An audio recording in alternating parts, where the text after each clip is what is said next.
محترم ناظرین، السلام علیکم ورحمۃ اللہ وبرکاتہ۔ میری شادی ایک امیر گھرانے میں ہوئی۔ میں حمزہ کی دوسری بیوی تھی۔ سر پر باپ کا سایہ نہ تھا۔ ماں نے کہا کہ کچھ بھی ہو جائے مگر شکایت کا موقع نہ دینا۔ گھر میں ایک 18 سالہ گونگی ملازمہ تھی جو بے حد خوبصورت تھی۔ وہ ہر وقت ڈری سہمی سی رہتی۔ میرا شوہر میرے قریب آنے سے کتراتا تھا اور روز رات کو زبردستی مجھ کو دودھ کا گلاس دے کر کہتا، اس کو پی لو۔ میں دودھ پیتے ہی فوراً سو جاتی تھی۔ ایک روز میں بنا دودھ پیے سو گئی۔ رات کو 3 بجے میری آنکھ کھلی تو کمرے میں میرے علاوہ کوئی اور بھی موجود تھا۔ یہ دیکھ کر میں حیران رہ گئی کہ وہ گونگی ملازمہ۔ میں خاموشی سے ایک طرف بیٹھی ہوئی تھی۔ دل کی دھڑکنیں حد سے زیادہ تیز تھیں۔ آج صبح جو واقعہ ہوا تھا اسے سوچ سوچ کر میرے رونگٹے کھڑے ہو رہے تھے۔ جس طرح کا رویہ میرے شوہر نے آج ایک معصوم گونگی ملازمہ کے ساتھ اپنایا تھا، وہ دیکھ کر میری حالت خراب ہو رہی تھی۔ بے شک وہ مالک تھے، ان کے پاس اختیارات تھے، لیکن انہوں نے جس طرح اس ملازمہ کے ساتھ سلوک کیا تھا، اس حرکت نے میرے رونگٹے کھڑے کر دیے تھے۔ میں کبھی تصور بھی نہیں کر سکتی تھی کہ میرا شوہر ایسا کر سکتے ہیں۔ میں انہیں ہمیشہ سر آنکھوں پر بٹھاتی تھی۔ میری نظر میں میرے شوہر کی بہت عزت تھی کیونکہ وہ بہت ہی نیک انسان تھے، مگر آج جو انہوں نے کیا انہیں میری نظروں تک سے گرا چکا تھا۔ میں اپنے خیالات میں ہی گمسم تھی جب کمرے کے دروازے پر دستک ہوئی۔ باہر موجود شخص کو میں نے اندر آنے کی اجازت دی تو اگلے ہی لمحے میں اپنی جگہ سے کھڑی ہو گئی تھی، کیونکہ سامنے کوئی اور نہیں بلکہ وہی گونگی ملازمہ کھڑی ہوئی تھی۔ وہ میرے پاس قدم بقدم چلتی ہوئی آئی تھی اور میرے برابر میں چائے کا کپ رکھتے ہوئے اس نے اشارہ کیا تھا کہ میں چائے پی لوں، جبکہ میں فوراً ہی اس کا ہاتھ تھاما تھا، جھکی تھی جہاں پر نیل کا واضح نشان موجود تھا۔ چند لمحے میں اس معصوم کا چہرہ ہی تکتی رہ گئی تھی اور پھر اسے جانے کا اشارہ کر دیا تھا۔ میرے شوہر نے میری آنکھوں کے سامنے اس معصوم لڑکی کو زخم دیا تھا۔ وجہ صرف اتنی تھی کہ اس نے چائے ڈالتے ہوئے چائے ٹیبل پر گرا دی تھی۔ حالانکہ نہ مجھے اور نہ ہی میرے شوہر کو کوئی چوٹ آئی تھی، مگر اس کے باوجود انہوں نے اس غریب کا ہاتھ جلا دیا تھا۔ کافی دیر تک میں خاموشی سے اپنے کمرے میں بیٹھی رہی تھی اور پھر تھک ہار کر کمرے سے باہر آ گئی تھی۔ میری شادی بہت ہی مشکلات سے ہوئی تھی۔ باپ کا سایہ سر پر نہیں تھا، ایک بوڑھی ماں اور ایک ہی بھائی تھا جو میری کفالت گیر تھے۔ امی میرے لیے کوئی ایسا رشتہ ڈھونڈ رہی تھی جس کے ذریعے میرے حالات بھی اچھے ہو جائیں اور بھائی کے حالات بھی کچھ بہتر ہو سکیں، اور اسی دوران میرے شوہر کا رشتہ ان کے پاس آیا تھا۔ میرے شوہر پہلے شادی شدہ تھے مگر ان کی بیوی کا انتقال ہو گیا تھا۔ میں ان کی دوسری بیوی تھی۔ وہ میرا شروعات میں بہت زیادہ خیال رکھتے تھے، لیکن کچھ دنوں سے ان کا رویہ کچھ عجیب و غریب سا ہو رہا تھا اور وہ معصوم گونگی ملازمہ ہر وقت ڈری سہمی رہتی تھی۔ ان دو باتوں نے مجھے کافی الجھا دیا تھا۔ شادی کے شروع میں وہ لڑکی ہر وقت میرے ساتھ رہتی تھی، ہنستی مسکراتی، اشاروں سے باتیں کرتے ہوئے، مگر کچھ دنوں سے اس کا رویہ کافی الجھ سا گیا تھا۔ وہ ایسا کیوں کر رہی تھی میں خود بھی نہیں جانتی تھی۔ کئی بار میں نے اس سے پوچھا بھی، کوئی بات ہے، کچھ ہوا ہے، تم مجھ سے شیئر کرو۔ مالکن سے پہلے میں تمہاری دوست ہوں، مجھے بتاؤ۔ میں خود ایک غریب گھر سے تھی، مجھے غریب لوگوں کا ہمیشہ ہی خیال رہتا تھا۔ میں کبھی کسی کے ساتھ برا سلوک نہیں کیا کرتی تھی۔ میں کمرے سے باہر آئی تو نظر لاؤنج کے فرش پر چلی گئی تھی جہاں سے وہ چائے کے دھبے رگڑ رگڑ کر صاف ستھرائی کر رہی تھی۔ میں فوراً سے اس کی طرف چلی گئی تھی۔ میں کچھ کہتی اس سے پہلے ہی اماں بھی، یعنی ملازموں کی ہیڈ، اس کے منہ پر کپڑا مارتے ہوئے بولی، اسے بھی صاف کرو، اگر ایک بھی دھبا رہا تو صاحب تمہاری چمڑی ادھیڑ دیں گے، یہ بات یاد رکھنا۔ میں نے فوراً ان کو ڈانٹا تھا، یہ کس طرح کا رویہ آپ اختیار کر رہی ہیں؟ آپ اس کے منہ پر کپڑا کس حیثیت سے مار رہی ہیں؟ جبکہ میری بلند آواز سن کر وہ خاتون گڑبڑا سی گئی تھی اور سر جھکا کر بولی، دراصل صاحب نے ہی ان کے ساتھ ایسا رویہ رکھنے کے لیے بولا ہے۔ میں معذرت خواہ ہوں، جبکہ میں انہیں سخت نگاہوں سے دیکھتے ہوئے بولی، گھر کے معاملات عورتیں دیکھتی ہیں، اس گھر کی عورت میں ہوں، تو خبردار اس لڑکی کے ساتھ تم نے کوئی بھی برا سلوک کیا، اس کی بجائے میں تمہیں نوکری سے نکال دوں گی، سمجھ آئی؟ جبکہ وہ جی مالکن بول کر فوراً ہی وہاں سے غائب ہو گئی تھی۔ وہ لڑکی اب کھڑی ہو چکی تھی اور میری جانب دیکھتے ہوئے ہاتھ جوڑ کر اشارے سے بول رہی تھی کہ آپ میرے معاملات سے دور رہیں، آپ خود کو مشکل میں نہ ڈالیں۔ میں حیران ہو گئی تھی، میں کچھ کہتی ہوں اس سے پہلے ہی وہ کچن کی طرف بڑھ گئی تھی۔ نظر اس چائے کے دھبے پر چلی گئی تو میں چپ چاپ اپنے کمرے میں آ کر بیٹھ گئی تھی۔ کچھ غلط تھا جو میری آنکھوں سے اوجھل تھا۔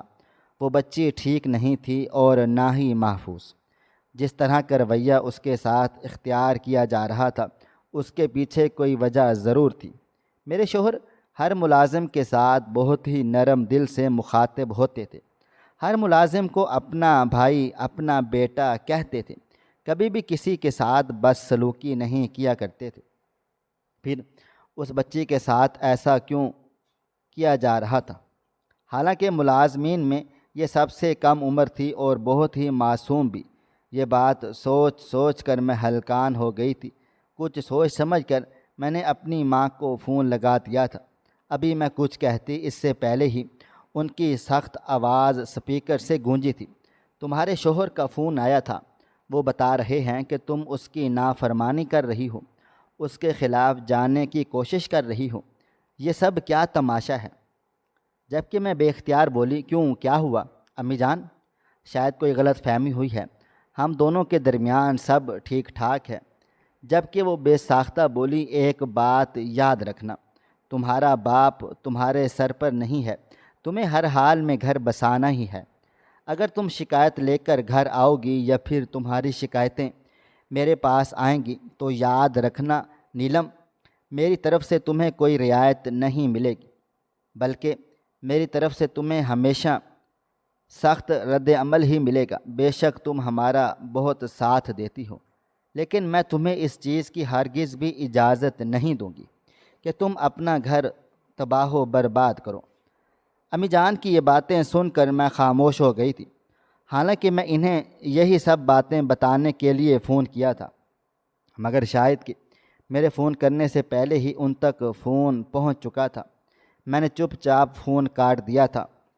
ماں جب ساتھ ہی نہیں دے رہی تو بھلا میں ان سے کیا ہی بات کروں؟ میں خاموشی سے جا کر لاؤنج میں بیٹھ گئی تھی۔ میرا دل بالکل بھی مطمئن نہیں ہو رہا تھا۔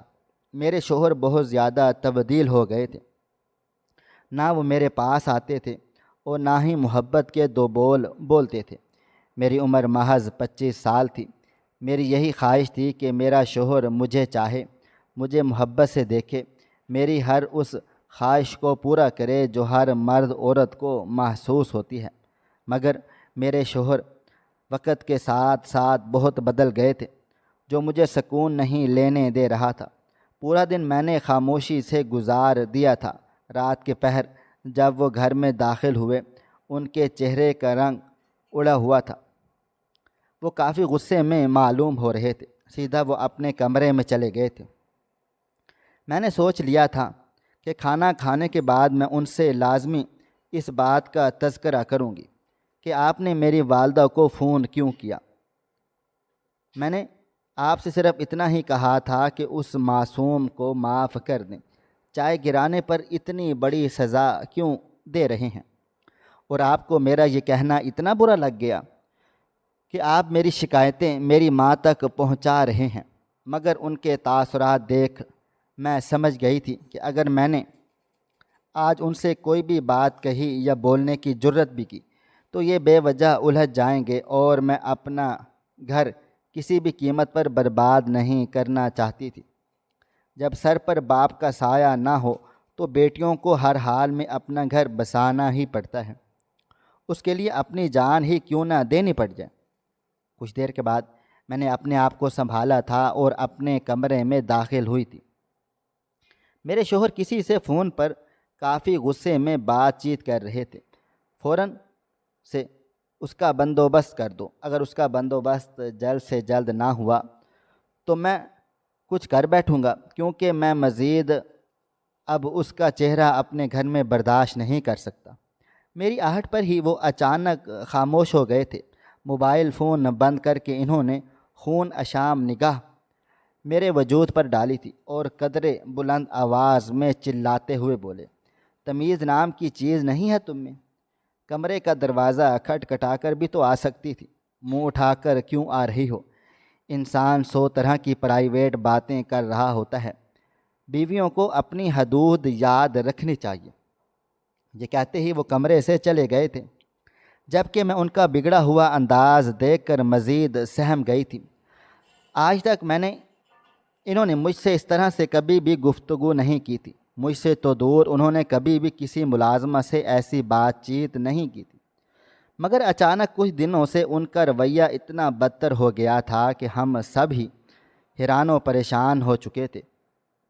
تھوڑی دیر کے بعد وہی گونگی ملازمہ سہمے ہوئے انداز میں کمرے کے اندر داخل ہوئی اور میرے پیچھے کھڑے ہوتے ہی ہوئے اشارہ کرنے لگی، مجھے بچا لیں، وہ مجھے مار ڈالیں گے۔ میں نے حیران ہو کر اسے دیکھا تھا۔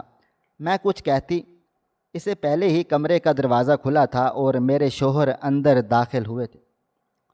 وہ مجھے دیکھتے ہوئے بولے، نکالو اس لڑکی کو ابھی کے ابھی گھر سے باہر، میں مزید اس کا چہرہ برداشت نہیں کر سکتا۔ ان کی باتیں سن کر میں اب خاموش نہیں رہی تھی۔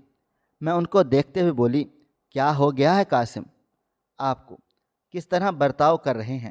اتنے امیر کبیر ہو کر آپ اتنا چھوٹا دل رکھتے ہیں؟ اس لڑکی نے آخر آپ کے ساتھ ایسا کیا کر دیا ہے جو آپ اس طرح سے برتاؤ کر رہے ہیں؟ جبکہ وہ مجھے دیکھتے ہوئے بولے، سمجھ نہیں آ رہا تمہیں؟ نکالو اسے ورنہ میں تمہیں نکال دوں گا۔ ان کا درشت انداز دیکھ کر وہ بری طرح سے رونا شروع ہو گئی تھی، جبکہ میرا دل بھی کانپنے لگا تھا۔ آج تک میں نے کبھی کسی مرد کو اتنے غصے میں نہیں دیکھا تھا۔ ابھی وہ آگے بڑھتے اسی پل ان کا موبائل فون بج اٹھا تھا۔ موبائل فون کی طرف دیکھتے ہی وہ غصے سے کمرے سے باہر چلے گئے تھے، جبکہ وہ لڑکی میرے سینے سے لگ کر زاروں قطار رونے لگ گئی تھی اور اشارے سے سر نفی میں ہلاتے ہوئے بول رہی تھی کہ مجھے یہاں سے نہ نکالیں، میرا اس گھر کے علاوہ اور کوئی بھی ٹھکانہ نہیں ہے، آپ صاحب کو سمجھا لینا، میں آپ کی ہمیشہ قرض دار رہوں گی۔ اس کی باتیں مجھے سمجھ میں آ رہی تھیں۔ دراصل ہمارے آس پڑوس میں بھی کچھ گونگے رہتے تھے، اس لیے ان کی بولی مجھے آ جاتی تھی۔ اس کے ساتھ رہتے ہوئے مجھے بالکل بھی مشکل نہیں ہو رہی تھی۔ میں نے اس کے سر پر ہاتھ رکھا تھا اور اس کو دیکھتے ہوئے بولی، آپ پریشان نہ ہوں، میں کچھ کرتی ہوں، آپ کو کوئی بھی نہیں نکالے گا، بس رب تعالیٰ پر بھروسہ رکھیں۔ تم مجھے صرف اتنا بتا دو، کیا تم نے میرے شوہر کو اس سے زیادہ بھی پریشان کیا ہے، یعنی کوئی غلطی یا ان کا کوئی کام وغیرہ بگاڑا ہے؟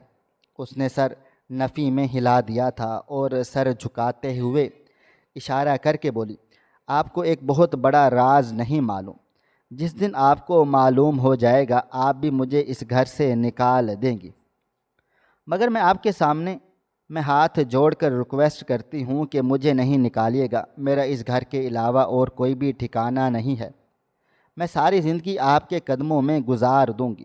اس کا یہ انداز مجھے حیرت میں مبتلا کر گیا تھا۔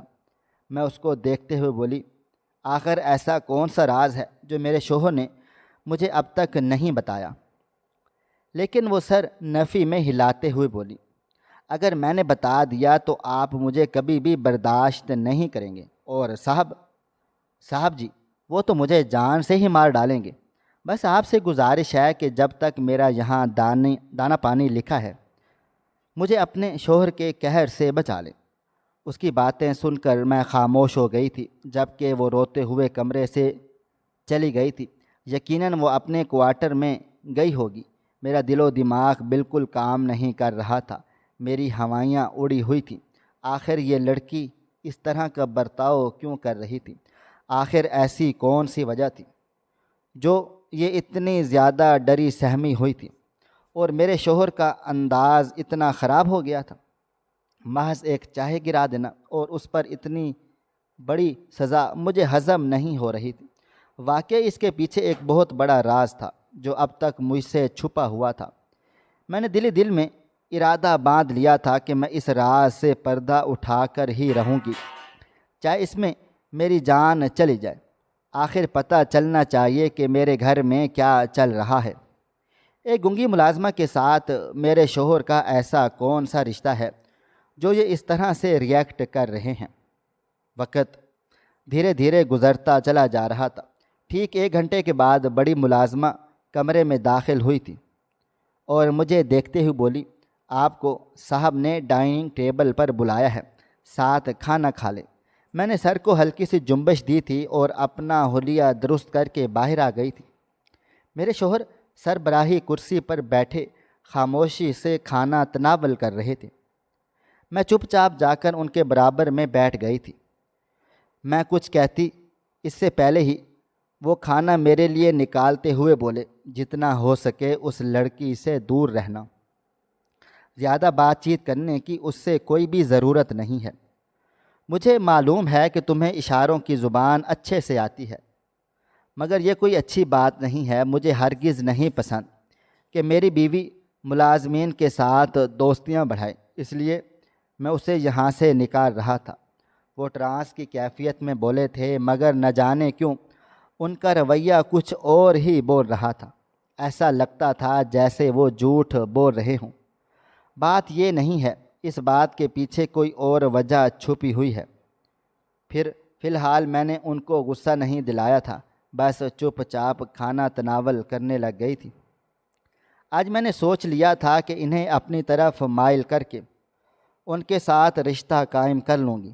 آخر کو میں ان کی بیوی ہوں، حق رکھتی ہوں، اور جب مرد اتنے زیادہ فرسٹریٹڈ ہوں، اتنے زیادہ غصے میں ہوں، تو عورت کو چاہیے کہ وہ اپنے شوہر کے قریب جائے اور انہیں خشک کر کے ان کا غصہ زائل کر دے۔ کھانا وغیرہ کھانے کے بعد میں اپنے کمرے میں آ گئی تھی اور ایک ملازمہ کو اشارہ کر دیا تھا کہ ٹیبل صاف کر دو۔ ابھی مجھے کمرے میں آئے کچھ ہی دیر ہوئی تھی جب میرے شوہر بھی کمرے میں داخل ہوئے تھے۔ ان کے ہاتھ میں دودھ کا گلاس موجود تھا۔ میرے چہرے پر مسکراہٹ خود بخود پھیل گئی تھی۔ جب بھی وہ میرے قریب آتے تھے دودھ کا گلاس ضرور لے کر آتے تھے تاکہ اس سے پی کر میں خود میں توانائی پیدا کر سکوں۔ ہمیشہ وہ دودھ کا گلاس مجھے ہی پلاتے تھے۔ وہ دودھ کا گلاس میری طرف بڑھاتے ہوئے بولے، اسے پی لو، اس کے بعد آج میں تمہارے قریب آؤں گا، تمہیں کوئی اعتراض؟ میں نے فوراً سر نفی میں ہلا دیا تھا اور ان کو دیکھتے ہوئے خوش اخلاقی سے بولی، میرا بھی یہی ارادہ ہے۔ یہ کہتے ہی میں نے گھونٹ گھونٹ دودھ پی لیا تھا۔ ابھی میں نے گلاس ایک طرف رکھا ہی تھا کہ اچانک ہی مجھ پر غنودگی طاری ہونا شروع ہو گئی تھی۔ مجھے اباسیاں سی آنے لگ گئی تھی۔ میرے شوہر مجھے دیکھتے ہوئے بولے، کیا ہوا، نیند آ رہی ہے؟ جبکہ میرا سر اب گھومنا شروع ہو گیا تھا۔ وہ مجھ سے اور بھی سوالات کر رہے تھے، باتیں کر رہے تھے، لیکن میں کسی بھی بات کا جواب نہیں دے پا رہی تھی، اور دھیرے دھیرے میری آنکھیں بند ہوتی جا رہی تھیں۔ کب میں نیند کی وادیوں میں چلی گئی تھی مجھے کچھ پتہ ہی نہیں چلا تھا۔ رات بھر میں گہری نیند سوتی رہی تھی۔ میری آنکھ صبح 10 بجے کھلی تھی۔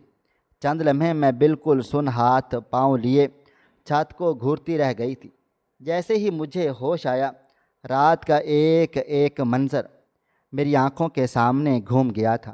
میرے شوہر کا آنا، دودھ دینا، اور پھر میرا اتنی گہری نیند میں جانا، نہ جانے کیوں ہر چیز مجھے مشکوک لگ رہی تھی۔ کمرے پر طائرانہ نگاہ ڈالی تو کمرے میں شوہر موجود نہ تھے، یقیناً وہ آفس جا چکے تھے۔ میں چپ چاپ اٹھی تھی، واش روم جا کر فریش ہوئی اور سیدھا نیچے آ گئی۔ ہر چیز معمول کے مطابق تھی، لیکن پھر بھی مجھے کچھ عجیب سا محسوس ہو رہا تھا۔ میں بار بار چاروں جانب نظریں دوڑا رہی تھی۔ کچھ ہی دیر گزری جب بڑی ملازمہ میرے سامنے آئی تھی اور مجھے دیکھتے ہوئے بولی، جی بیگم صاحبہ، آپ کے لیے ناشتہ تیار کر دوں؟ جبکہ میں بے اختیار بولی، کیوں؟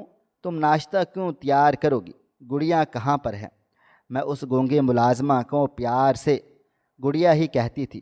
وہ مجھے دیکھتے ہوئے بولی، وہ سرونٹ کوارٹر میں آرام کر رہی ہے، آج اس کی طبیعت کچھ ٹھیک نہیں لگ رہی، اس نے آنے سے منع کر دیا ہے۔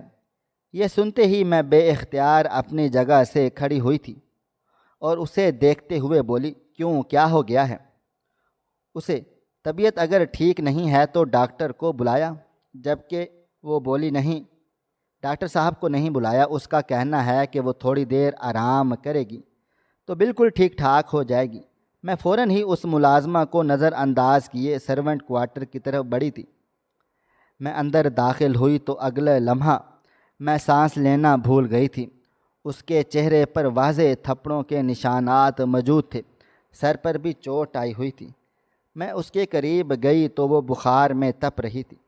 میں نے فوراً ہی اپنا موبائل فون اپنی جیب سے نکالا تھا اور ارادہ ڈاکٹر کو فون کرنے کا تھا، لیکن میں کچھ سوچ کر ہی تھم سی گئی تھی کہ اگر ڈاکٹر اس کے چہرے پر تھپڑ کے نشان، چوٹ کا نشان دیکھے گی تو بے وجہ کے سوالات کرے گی، ہم پر الزام بھی آ سکتا ہے۔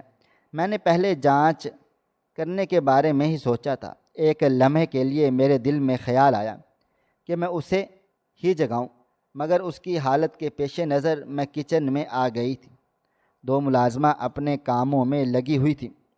میں ایک ملازمہ کو مخاطب کرتے ہوئے بولی، ارے لڑکی، میرے ساتھ ذرا آؤ، مجھے تم سے کوئی کام ہے۔ جبکہ وہ جی بیگم صاحبہ کر کے کچن سے باہر آ گئی تھی۔ میں اسے لیے سرونٹ کوارٹر کی طرف بڑھ گئی تھی۔ راستے میں ہی میں نے اس کے ہاتھ میں پیسے دبا دیے تھے اور اس کو دیکھتے ہوئے بولی، رات کو میرے سونے کے بعد کچھ ہوا تھا؟ وہ بولی، نہیں بیگم صاحبہ، کچھ بھی نہیں ہوا، ہم سبھی لوگ جاگ رہے تھے۔ میں نے اس کا بازو تھام لیا تھا اور اس کی آنکھوں میں دیکھتے ہوئے بولی، اگر چاہتی ہو کہ میں اور پیسہ دوں اور تمہیں بھی اماں کی پوسٹ پر لے آؤں تو بہتر ہوگا کہ مجھے بتاؤ کیا ہوا ہے۔ رات میرے سونے کے بعد گڑیا کے ساتھ کسی نے کچھ کیا تھا، اس کے چہرے پر تھپڑوں کے نشانات موجود ہیں۔ کل رات تک تو وہ بالکل ٹھیک ٹھاک تھی، اسے کوئی بخار نہ تھا، اب اچانک سے بخار کیوں ہوا ہے؟ میری بات سن کر چند لمحے وہ ملازمہ خاموش رہی تھی اور پھر سر جھکا کر جو بات اس نے مجھے بتائی وہ میرے رونگٹے کھڑے کر چکی تھی۔ میں بے اختیار اس کا بازو چھوڑتے ہوئے 2 قدم پیچھے ہوئی تھی اور اسے دیکھتے ہوئے بولی، نہیں، تمہیں کوئی غلط فہمی ہوئی ہے، ایسا نہیں ہو سکتا، میں ہر چیز برداشت کر سکتی ہوں، ہر چیز مان سکتی ہوں، لیکن یہ نہیں، میرے شوہر اتنے ظالم نہیں ہو سکتے۔ میرے منہ سے بے اختیار نکلا تھا، جبکہ وہ عورت فوراً میرا ہاتھ تھامتے ہوئے بولی، بیگم صاحبہ، آپ کہیں بھی میرا نام نہیں لینا، میری نوکری چلی جائے گی، اور صاحب جی مجھے زندہ نہیں چھوڑیں گے، میں آپ کے آگے ہاتھ جوڑتی ہوں۔ جبکہ میرا دل خوف کے مارے دھڑکنا بھول گیا تھا۔ جس طرح کی بات اس ملازمہ نے کہی تھی وہ مجھے چین نہیں لینے دے رہی تھی۔ میں نے سر کو ہلکی سی جنبش دی تھی اور اپنے ہاتھ چھڑا کر اس ملازمہ کے پاس ہی آ گئی تھی۔ گڑیا ابھی تک بخار میں تپ کر گہری نیند میں ہی سو رہی تھی۔ میں نے کچھ سوچ کر اپنے محلے کے ڈاکٹر کو فون لگایا تھا۔ اکثر اماں کی دوا کے لیے ہم انہیں فون وغیرہ کرتے ہی رہتے تھے، اس لیے میرے پاس ان کا نمبر موجود تھا۔ پہلی ہی بیل پر ڈاکٹر ذاکر صاحب نے میری کال ریسیو کر لی تھی۔ میں گھبرائی ہوئی آواز میں بولی، آپ میرے سسرال آ سکتے ہیں، مجھے آپ کی مدد چاہیے ہے، بدلے میں آپ کو کافی پیسہ دوں گی، لیکن آپ کسی بھی قسم کا سوال جواب نہیں کریں گے۔ ڈاکٹر ذاکر صاحب فوراً سے بولے، ہاں میں آ جاؤں گا، آپ مجھے اپنے گھر کا ایڈریس بھیج دیں۔ میں فوراً ہی انہیں میسج پر ایڈریس سمجھا دیا تھا اور ان کے آنے کا انتظار کرنے لگ گئی تھی۔ تقریباً آدھے گھنٹے کے بعد ڈاکٹر ذاکر صاحب آ گئے تھے۔ گڑیا کا مکمل جائزہ لے کر انہوں نے مجھے وہی بات بتائی تھی جو اس ملازمہ نے بولی تھی۔ میرے ذہن و گمان میں بھی نہ تھا کہ میرے شوہر اس حد تک گر سکتے ہیں، اور وہ گڑیا کے ساتھ ایسا کر کیوں رہے تھے۔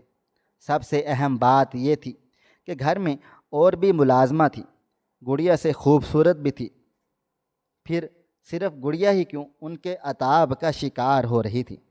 یہ باتیں میری سمجھ سے باہر تھیں۔ وقت دھیرے دھیرے گزرتا چلا جا رہا تھا۔ میں نے اپنے شوہر سے کوئی الٹی سیدھی بات کا تذکرہ نہیں کیا تھا، کیونکہ وہ ہر چھوٹی بات پر بے تحاشا غصہ کر رہے تھے۔ میں نہیں چاہتی تھی کہ کسی اور کی وجہ سے میرے گھر پر کوئی بات آ جائے۔ امی کی بھی سختی سے انسٹرکشنز تھی کہ اپنے شوہر کا خیال رکھو، اس کی طرف سے کوئی شکایت نہیں ملے۔ روزانہ اب وہ مجھے باقاعدگی سے دودھ دینے لگ گئے تھے۔ ان کے دودھ دینے سے میری نیندیں کافی اچھی ہو گئی تھیں۔ آج معمول کا ہی دن تھا۔ میرا دل کافی بھاری سا ہو رہا تھا، کچھ بھی کھانے پینے کو من ہی نہیں چاہ رہا تھا۔ صبح سے ہی میری ایسی کیفیت تھی کہ رات کا کھانا بھی میں نے دل مار کر 2 لقمے ہی اپنے حلق میں اتارے تھے۔ شام ہوتے ہی میرے شوہر میرے لیے دودھ کا گلاس لے کر آ گئے تھے، مگر میں نے ان سے دودھ کا گلاس لے کر ایک طرف رکھ دیا تھا۔ دل اتنا متلی سا ہو رہا تھا کہ دودھ کی طرف دیکھنے کا بھی دل نہیں جا رہا تھا۔ انہوں نے 2-3 بار مجھے سختی سے تاکید کی تھی کہ دودھ پی لینا، میں ذرا ایک کام سے آ رہا ہوں، جبکہ میں نے صرف سر ہاں میں ہلا دیا تھا۔ ان کے جاتے ہی میں فوراً اپنی جگہ سے کھڑی ہو گئی تھی اور دودھ واش روم میں بہا دیا تھا، کیونکہ میرا اتنا دل خراب ہو رہا تھا کہ میں پینا چاہتی ہی نہیں تھی۔ بستر پر لیٹتے ہی میں گہری نیند میں چلی گئی تھی۔ روزانہ جلدی سونے سے میری روٹین اب کافی اچھی ہو چکی تھی، مگر میں نہیں جانتی تھی کہ آج دودھ نہ پینے کے نتیجے میں مجھے کیا کیا دیکھنے کو ملے گا، یعنی سب کی باتیں سچ ثابت ہو جائیں گی۔ وقت دھیرے دھیرے گزر رہا تھا۔ میری آنکھ رات کے 3 بجے کھلی تھی۔ اچانک ایک بے چینی سی مجھے اپنے وجود میں ہوتی ہوئی محسوس ہو رہی تھی۔ چند لمحے میں خاموشی سے چت لیٹی رہی تھی، مگر اچانک مجھے کمرے میں کسی کی سرگوشی کی آواز آئی تھی۔ میں نے جیسے ہی دائیں جانے پلٹ کر دیکھا تو اگلے لمحے میرے منہ سے بلند چیخ برآمد ہوئی تھی۔ میں گھبرا کر بیٹھ گئی۔ فوراً ہی میں نے کمرے کی لائٹس جلائی ہوئی تھی۔ گڑیا نیچے زمین پر بیٹھی ہوئی تھی اور میرے شوہر اس کے سامنے بیلٹ لیے کھڑے ہوئے تھے۔ مجھے دیکھتے ہی وہ ہڑبڑا سے گئے تھے، جبکہ گڑیا روتے ہوئے میرے پاس چلی آئی تھی اور میری پناہوں میں چھپ گئی تھی۔ جبکہ میں اپنے شوہر کو دیکھتے ہوئے بولی، یہ سب کیا ہے قاسم؟ آپ کیوں اس پر تشدد کرتے ہیں؟ آپ کو کیا ذہنی تسکین حاصل ہوتی ہے؟ ڈاکٹر ذاکر صاحب بھی یہی سب کچھ کہہ رہے تھے کہ انہیں مسلسل تشدد کا نشانہ بنایا جا رہا ہے۔ خدا کو مانے، کسی غریب کو نقصان پہنچا کر آپ کو کیا حاصل ہو رہا ہے، یا آپ کی اس سے کوئی غلط انٹینشن ہے؟ سچ سچ بتا دیں۔ آج میرا دماغ خراب ہو گیا تھا، میری آج بس ہو گئی تھی۔ میں کب تک اس غریب کو مار کھاتا ہوا برداشت کر سکتی تھی؟ اور پھر جو بات میرے شوہر نے مجھے بتائی، وہ سن کر میں حیرت کے سمندر میں غوطہ زن ہو گئی تھی۔ وہ غصے سے بولے کہ جو حرکت اس کی ماں نے کی تھی یہ نہ کرے، اس لیے میں اس کو ہر رات تکلیفیں دیتا رہتا ہوں تاکہ یہ کسی اور کی نہ ہو سکے، میرے گھر کو چھوڑ کر بھاگ نہ سکے۔ جبکہ میں انہیں حیران ہو کر دیکھنے لگی تھی کہ وہ کہنا کیا چاہتے ہیں، اور پھر اچانک ہی گڑیا روتے روتے ہوئے اپنی زبان سے بولی تھی، باجی یہ کوئی اور نہیں، میرے بابا جان ہیں۔ میری پہلی امی مری نہیں، وہ اس گھر کو چھوڑ کر اپنے عاشق کے ساتھ بھاگ گئی تھی۔ میری زندگی بہت اچھی تھی، لیکن جب سے امی جان نے یہ قدم اٹھایا ہے، بابا جان مجھ پر بہت زیادہ سختی کرتے ہیں، کیونکہ انہیں ڈر سا لگا رہتا ہے کہ کہیں میں بھی وہ کام نہ کر جاؤں جو امی جان نے کیا تھا۔ مگر میں ان کو یہ بات سمجھا کر تھک چکی ہوں کہ میں امی جان کی طرح نہیں ہوں، میں ان کی بیٹی ہوں۔ بے شک بیٹیوں میں ماں کے گن سن آتے جاتے رہتے ہیں، لیکن میں آپ کی بھی تو بیٹی ہوں، میں بھلا ایسا کیوں کروں گی، ایسا کام جس میں ذلت ہے۔ انہوں نے مجھے امی جان کی سزا دینے کے لیے گھر کی ماسی بنا دیا، مجھے گونگی کہہ دیا، میں کچھ بول نہیں پائی، اور اب یہ مجھے مارتے پیٹتے ہیں تاکہ میں کوئی غلط قدم نہ اٹھا لوں۔ اتنی سختیوں کے بعد بھی میں زندہ ہوں، پتہ نہیں کیوں میں مر نہیں جاتی۔ ان کی تکلیف ختم ہو جائے، جبکہ میں ایسی ہو گئی تھی جیسے کاٹو تو بدن میں لہو نہیں۔ میں نے اس لڑکی کو اپنے سینے سے لگایا ہوا تھا، وہ گھر کی ملازمہ نہیں بلکہ اس گھر کی بیٹی تھی، میری سوتن کی بیٹی، میرے شوہر کا اصل خون۔ جبکہ میرا شوہر چلا کر بولا، زیادہ ہمدردی سمیٹنے کی ضرورت نہیں ہے، تم بھی اپنی ماں جیسی ہی ہو۔ ابھی وہ مزید کچھ کہتے اس سے پہلے ہی میں اپنی جگہ سے کھڑی ہوئی تھی اور ایک زناٹے دار تھپڑ میں نے ان کے منہ پر رسید کر دیا تھا، اور انہیں دیکھتے ہوئے چیخ چلا کر بولی، شرم سے مر جائیں آپ، بیٹیاں سر کا تاج ہوتی ہیں، آپ ایک رحمت کو اس طرح سے ذلیل و رسوا کرتے ہیں، اس طرح سے مارتے پیٹتے رہتے ہیں، کیونکہ آپ کی بیوی نے غلط کیا۔ اگر وہ عورت ہی غلط تھی تو آپ اس کی بیٹی کے ساتھ ایسا کیوں کر رہے ہیں؟ اگر آپ کو اتنا ہی ڈر ہے تو ایک ہی دفعہ ختم کر دیں، قصہ تمام کر دیں۔ آپ اس بچی کے ساتھ اس طرح سے کیوں کر رہے ہیں؟ صرف اور صرف اپنے آپ کو تسکین پہنچانے کے لیے، کیونکہ آپ کی بیوی آپ کو چھوڑ کر چلی گئی، اب خود کو یہ سب کر کے سیٹسفائیڈ کرتے رہتے ہیں کہ آپ ٹھیک ہیں، وہ عورت غلط تھی۔ میں پوچھتی ہوں وہ بھاگی کیوں؟ آپ کے رویے کی وجہ سے۔ آپ نے میرے ساتھ بھی تو یہی سب کچھ کیا ہوا ہے، نہ قریب آتے ہیں نہ محبت دیتے ہیں، صرف پیسوں کا گھمنڈ ہے آپ میں، اور اب اس معصوم بچے کی زندگی تباہ و برباد کر رہے ہیں۔ آپ کبھی بھی نہیں بدل سکتے، قاسم آپ کا کچھ بھی نہیں ہو سکتا۔ یہ کہتے ہی میں پھوٹ پھوٹ کے رونے لگ گئی تھی۔ چند لمحے تک قاسم خاموشی سے کھڑے رہے تھے اور پھر بے اختیار میرے قدموں میں بیٹھ کر رونا شروع ہو گئے تھے۔ ان کی ہچکیاں پورے کمرے میں گونج رہی تھی۔ وہ روتے روتے بولے، حقیقت یہی ہے، کیونکہ کہیں نہ کہیں میرے دل و دماغ میں یہ بات بیٹھی ہوئی ہے کہ وہ عورت مجھے کیوں چھوڑ کر چلی گئی، مجھ میں کیا کمی ہے، اور اس چیز کا میں غصہ اپنی بیٹی پر نکالتا رہتا ہوں کیونکہ یہ اسی کے پیٹ سے پیدا ہوئی ہے۔